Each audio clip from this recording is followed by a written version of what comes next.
Hey, everybody. Welcome to the Virginia Isra Sports Podcast Special Edition.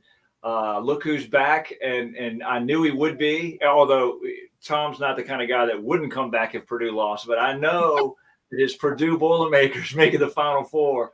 He'd be excited to come talk about the Final Four coming up. So, welcome, everybody. Special Edition. Tom, welcome back. Thank you for having me back, Kevin. I have to tell you, just to start things off, I'm hoping that this podcast continues its magic because this is a story starting from last year, right? Like Yeah. last year when I made the silly comment that, if we can follow in Virginia's footsteps, I will be a very happy camper. Well, it took a year of real frustration, but we're here. The weekend is here, so Here we are. I'm hoping that it continues.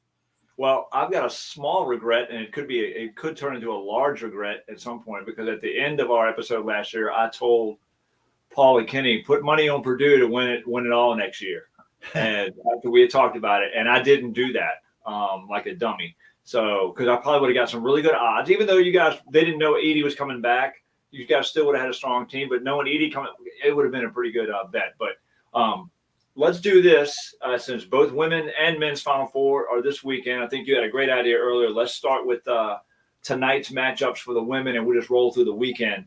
The women's game, wow. We talked on the podcast earlier this week to Anthony Martinez about the explosion in women's basketball. I don't think the women necessarily maybe are doing anything different than they were before. I think they talked a little trash in the Final Four last year. That got people excited, but the players that are out there, the Caitlin Clarks, the Jujus, the Angel Reeses, the people, the lady, the Bugers. Oh my gosh, buckets! Don't let me forget her. Have got everybody's attention. So it's quite a time for women's basketball. 12.3 million people watched the Elite Eight game on Monday night between LSU and Iowa. That is not something that I would have ever seen in my lifetime. So pretty cool. I agree. It is amazing. In fact, it's funny because one of the things that I was so frustrated with on Sunday was that the Purdue game was on at the same exact time as the women's Elite Eight. I think it was between NC State and oh gosh, I'm forgetting who they beat. But it was during that game. I was like, I want to watch the women's games too. It's like, oh no, can't. like the Purdue game's too important. I gotta watch the Purdue games. So I'm hopefully maybe the NCAA can figure out their scheduling and basically make it so that all four of those games on Sunday are different times so that the fans can watch all of them. Well, if the interest keeps rising like it is now, it continues in that trajectory, they're going to have no choice but to kind of stagger it or do something, especially with Elite Eight, right? You can figure that out, but we'll let the NCAA figure that out. But tonight, we have two matchups for the women. The first one is I was going to say the reigning champs, but they're not. They feel like the reigning champs, but they're not. South Carolina Gamecocks, coached by UVA's own Dawn Staley, went undefeated last year, lost in the Final Four to Iowa. Now they've gone undefeated again, and tonight they face the upstart ACC women from NC State. Any thoughts on that? Does NC State have a chance to knock off South Carolina? So I would probably guess no. But one of the beauty of March is it's not played on paper, right? So you get these teams that are on a run. Okay, all 8 of these teams can win the national championships. So NC State has a really, really good player, Azalea Jones. She scores about 17 points a game. She's led her team to this place. You were mentioning all those amazing women like Caitlin Clark and Paige Buchers. Okay, South Carolina has a good one as well. That's Camelia Cordosa, and she is a beast. Like she is this 6'7" lady who can, you score at will on you. So I think it's going to be a great game. I think South Carolina probably has too much momentum at this point, um, but it should be a good game. I'm sure Yeah, that there's. I mean, the person who loves the upsets in me would love to see the Wolfpack win, but I think that might be asking a lot.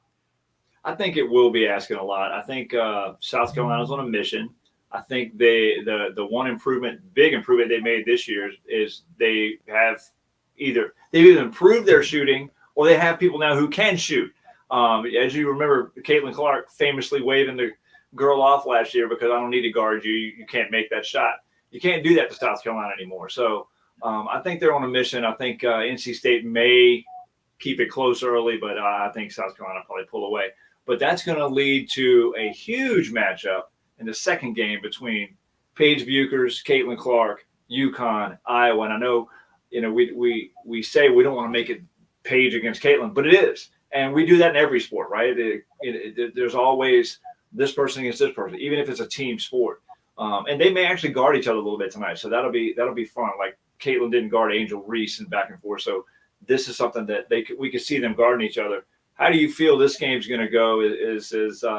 Just give me your thoughts, because I know it's a Big Ten team in Iowa, but UConn has got that history, and Gino Auriemma is no slouch. So UConn's an interesting story, right? Because they had a ton of injuries this year. They're actually down, if I remember right, they're down to 7 players. Okay, and so if they get in foul trouble, they're done because they don't have anyone. Like they literally don't have anyone to come off the bench to play. So that is a little bit scary. But you have to remember that, Caitlin Clark actually didn't go to wanted to go to UConn and didn't go because UConn got so many high recruits. Gino gets so many amazing recruits every single year. And so, like people say they only have 7. Okay. And any coach in women's basketball would love to have those 7. Okay. So it should be a great game. The thing about Iowa is they had in the LSU game, they had another guard. I forget her name again. I want to say it was Murphy, but she scored 20 points herself. And all of the attention gets on Clark, and you forget about the fact that the other 4 girls on that court can play.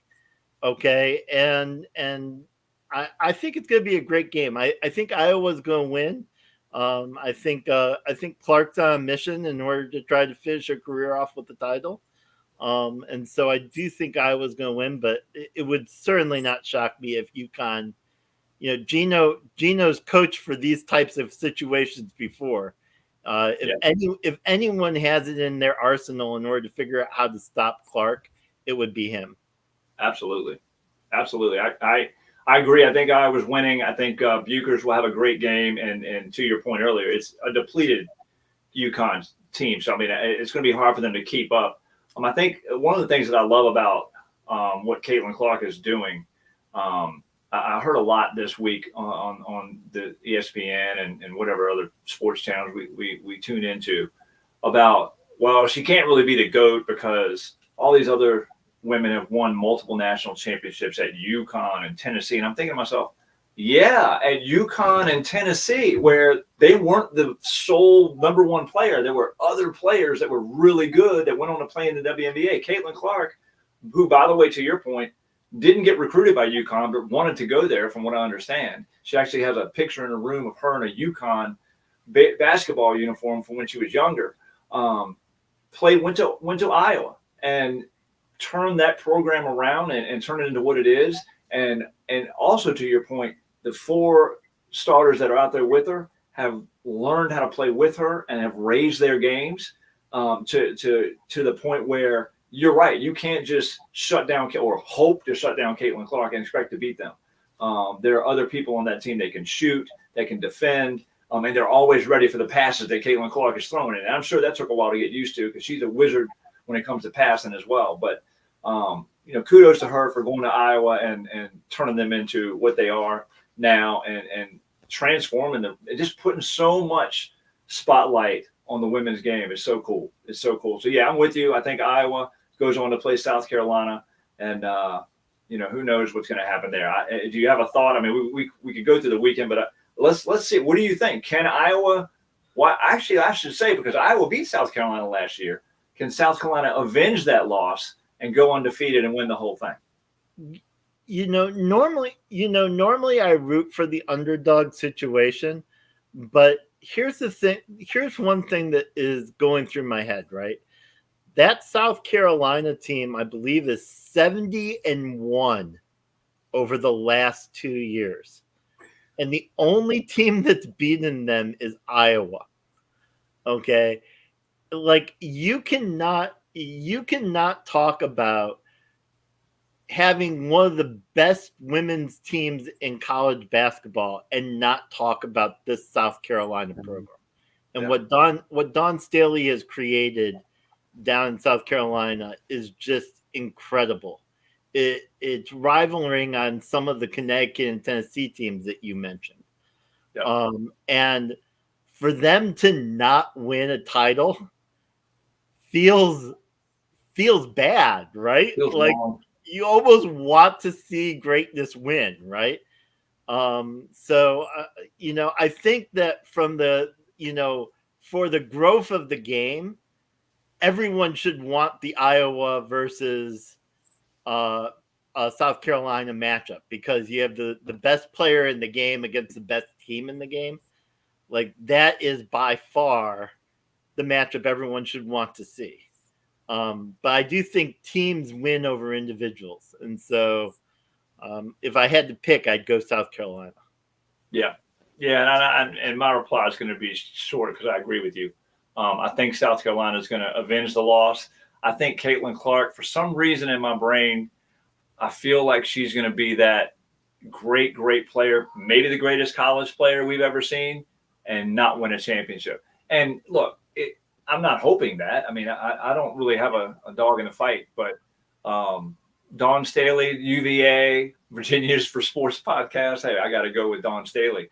I think South Carolina's going to pull it. And I think it might go into overtime. It might be a thriller. That's what at least I'm hoping for. I mean, to that whole point of, it's silly to say that, in order to be the greatest in the game, you have to win the national championship, right? Because, the person that the record that she broke, although I don't like comparing the men's records to the women's records, but let's say that we do. Okay. And the record that she broke was Pete Maravich's. Okay. Well, he didn't win a national championship at LSU. That was when UCLA was basically destroying everyone. Yep. Okay. So does that mean he's not the greatest player in college basketball at that time? I mean, he scored 40 points a game and no one could stop him. So right. I mean, I don't know that winning a championship is, I mean, in a lose and you're out scenario where you have to win 6 games in a row against the most talented teams in the game. Like it seems like you're putting a coin flip out there in order to decide greatness, which seems unfair. Yep. No, I'm with you. All right, well, let's see. It's going to be fun watching the women. So let's move over to something you've been waiting to talk about. And I'm going to make you wait a little longer because we're going to start with the other matchup, which is UConn and Alabama. Now, I don't want to let you go first. UConn has been almost as dominant as South Carolina is on the women's side the last 2 years. How are you feeling about that? Does Alabama have a chance? I mean, they have a chance because they're there, but so I'll be honest. Alabama is probably the scariest team to. Well, they might be a scarier team than Purdue is to UConn. Okay, obviously biased. Okay, but Alabama is the classic. So the coach there, he's developed a strategy of I'm gonna shoot 3-pointers like you can never believe. I'm going to make the pace of the game ridiculously fast. Okay. I'm just going to outshoot you. Okay. And so they're the classic live by the three, die by the three. Okay. And I remember a game back in the Big Ten where we were playing Nebraska. Okay. And, we should beat Nebraska. This shouldn't be a problem. Okay. And then they went out and they shot 60% from 3-point range. It's like, well, you're not going to beat anyone who's shooting 60% from 3-point range. And that is Alabama's strategy in a nutshell, which is they're going to fire up 3-pointers. Okay. Mark Sears is amazing. Okay. He can score at will. Okay. And so it's really going to be a question mark of, can Connecticut, the part of Connecticut that is so devastating is they play good perimeter defense, but the second you go into the lane, Klingon basically blocks the hell out of it.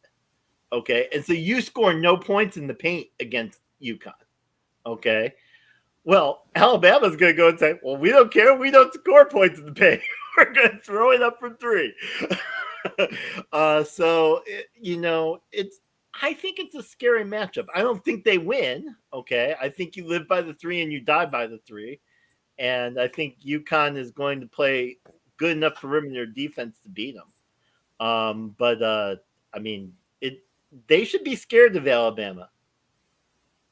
Yeah, I agree. I think one of the guys on Alabama, I think his name is Grant Nelson. He transferred in from one of the Dakota schools, and he pretty much beat UNC in the second half of that game. I don't think he's had 15 total points in the other 3 NCAA tournament games. I think he had 24 points, 12 rebounds that night. If that guy can come anywhere near close to that, and to your point, he could shoot threes, but he scored a lot, with some good moves good post moves. I don't know if he can do that against UConn. But here I'm going out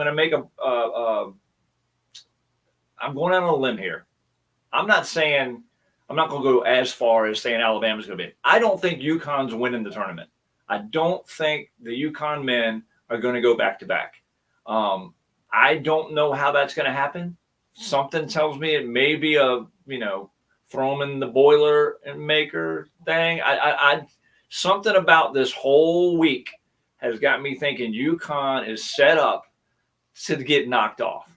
I don't feel that way about South Carolina, and I don't know why. Maybe it's Don Staley, and I think Danny Hurley's a great coach. He's a dog. He's got those guys playing every possession like it's their last.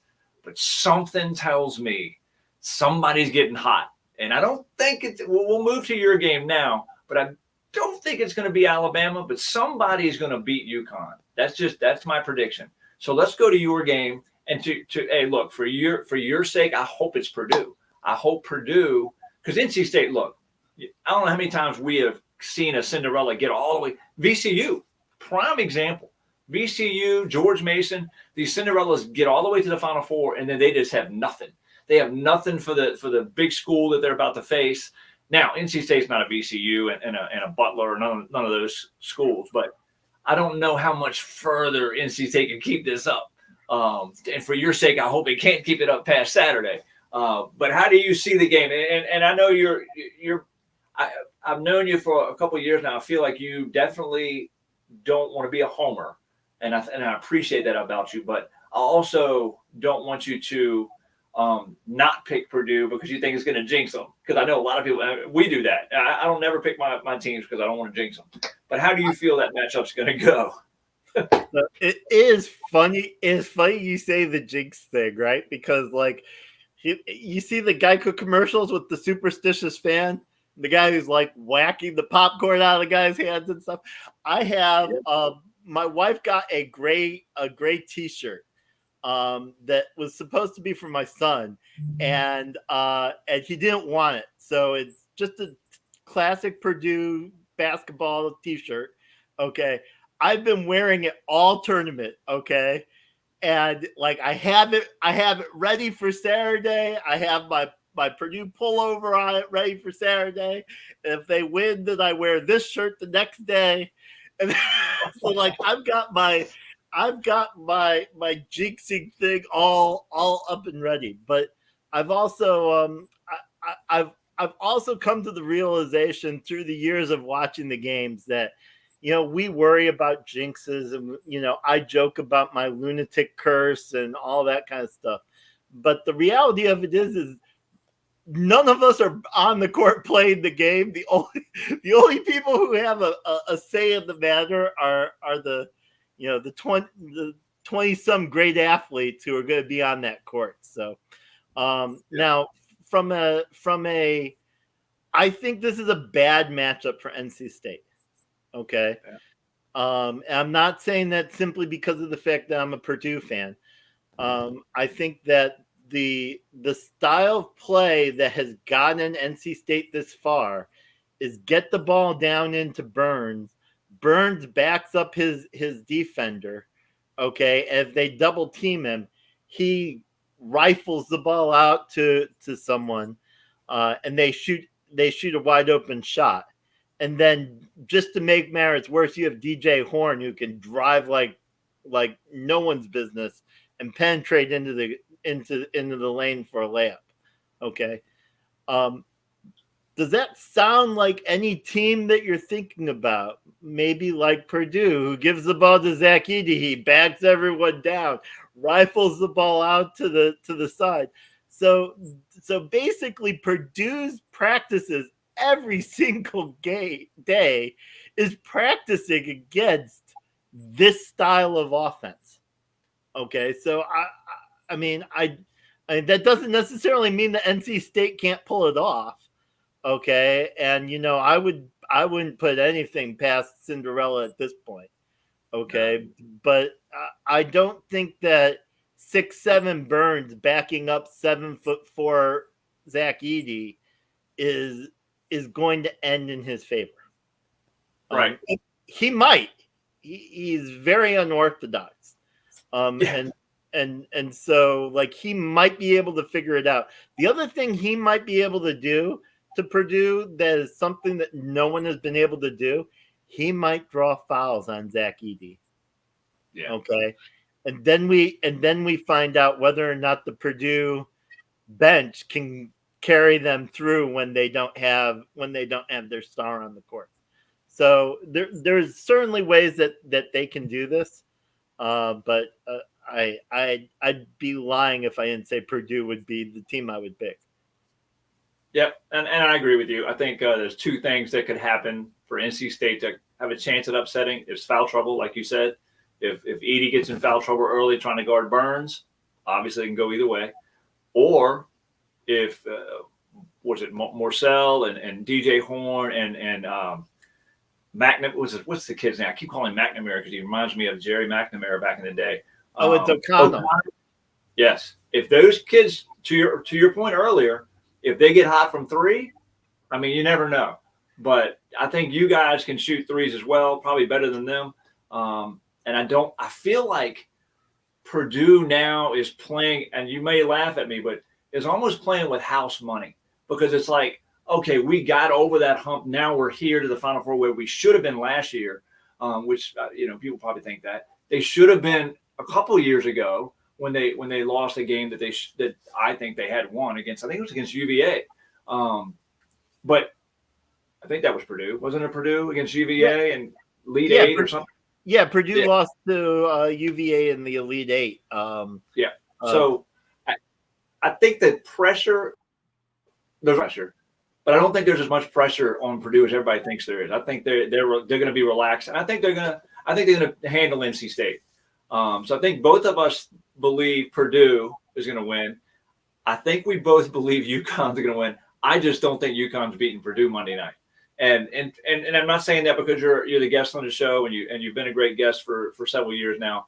I really do think UConn is destined to not go back to back. So, do you have thoughts about how to beat UConn if you're Purdue? I mean, you stick with what's winning. Okay, so the thing that is interesting about UConn is they, like I said, they have Klingon down middle who basically stops anything in the middle, okay, and then that allows their 4 perimeter players to basically guard the perimeter, okay. Well, but the problem with that is they don't go up against someone like Zach Edey. They're used to a guard penetrating into the lane, okay, and trying to stop that, okay. Well, if they get the ball into the post into Edey and he backs Klingon out, now one of those perimeter players has to make a choice. Do I let Edey basically eat us up, or do I double team?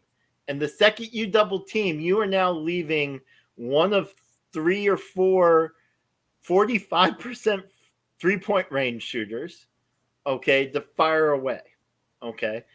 And so, and I think that there's also, maybe I'm once again maybe just being a Homer fan, okay, but for all of the pressure that was on Purdue, okay, the fact that they've now gone to the Final Four for the first time in school history since 1980, okay, the media has kind of gone, you know what, this team has gone as far as any Purdue team has ever done. They have done what they've supposed to. They've done what Matt Painter needed them to do for him. Like, they've cemented all of their case in history, right? Okay. Meanwhile, UConn over here is sitting here trying to be first back-to-back team. I think the pressure's all on UConn. Mm-hmm. Okay. And, if there's a team that's going to come out tight, I think UConn is the team that has a more chance of coming out tight than Purdue. And with 2 teams that are going to be very evenly matched, I think having having a slow start could be a devastating event. Yeah. Yep. So now I will say this. If UConn doesn't win these next 2 games, it's an upset. It's no question about it. They have beat everyone by double figures. They just won their Elite 8 game by 30. I think they went on a 30-0 run at one point. They are the best team so far. I just have a funny feeling. I feel like you have that same feeling. Something's not going to go their way this weekend or this Monday, and we'll see. That's why we watch the games. Like you said, it's not played on paper. We could end up with an NC State versus Alabama final, and we'll all be like, what? And what's going on? But you never know. It very easily could happen. I am optimistically hopeful because of the fact that, like, the matchup against NC State's a good matchup for us. If Alabama can pull the upset against UConn, Purdue beat Alabama earlier in the season. So if someone is used to dealing with, the pace that Alabama is going to play, they've seen it. Okay. So, there's a ton of optimism that I have here. I'm sure that may come back to bite me at some point, but, but you know what? I have already gone to the point of saying to myself, whatever happens this weekend, I'm certainly going to be sad if my Purdue team loses, but they have made such an amazing run. I'm so happy that they're to get to see them in the Final Four. That while I don't want to see it end, I can't get upset like I did in years past of, oh my gosh, we lost to St. Peter's. Good point. It's been a fun week though, right? I mean, this when you lose in the Sweet 16, Elite 8, or unfortunately in the first round, the rest of the tournament, it's always fun. But when your team's not in it, it's not the same. But when your team makes it to the Final Four, man, that whole week of hype, they're doing stories on your team. It's a lot of fun. It's a lot of fun. I'm glad you got to experience it for the first time since 1980, and I hope it continues. I hope Sunday is a day full of talking about the women's final and talking about Purdue and their chances in the final Monday night. So looking forward to it. I mean, no offense to Alabama or NC State, but we said this with the women's game. If you're a men's basketball fan, you want to see UConn versus Purdue.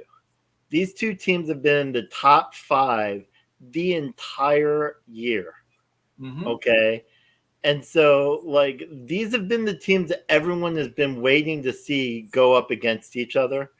And, I'd be lying if I didn't say I'm scared to death of UConn because of the fact that, anyone who can go on a 30-0 run against Illinois, I don't know. I don't know how you beat that. Okay. No. So I'm scared of them. Okay. But if you're a basketball fan, that's the game you're rooting for. It's the same thing of, Caitlin Clark, best player versus South Carolina best team. You've got the same situation of Zach Edey, best player on the court versus UConn best team. Like you want to see that game. The 4 remaining 1 seeds. I think there are only 4 remaining 1 seeds, and that's who we want in the finals. That's who.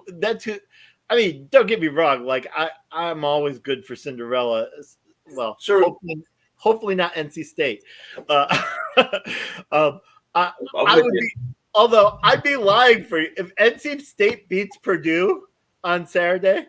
I'm certainly probably going to be a Wolfpack fan on Monday because who doesn't want to see the team who was going to not even make the tournament win? So you kind of have to root for that.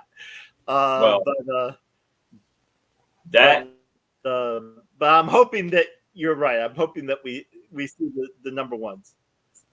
Well, Tom, this has been awesome. I know the last couple of years we've just done one show, and then we just only way we connected was through the Stomp the Lunatic or whatever, or me paying you for the Stomp the Lunatic. But this has been awesome the last 3 weeks to catch up with you and preview these games and talk about how they're going to go. I wish you all the luck in the world this weekend and hopefully Monday night to see Purdue come back. Man, it would be so cool. I don't think Zach Edey probably doesn't need a ladder to snip the nets down. So I'd love to see him do that. He did that at the regionals. So when they cut the nets down at the regional finals, he didn't even go up the ladder. He just stood up there and reached up and God bless. Just a beast.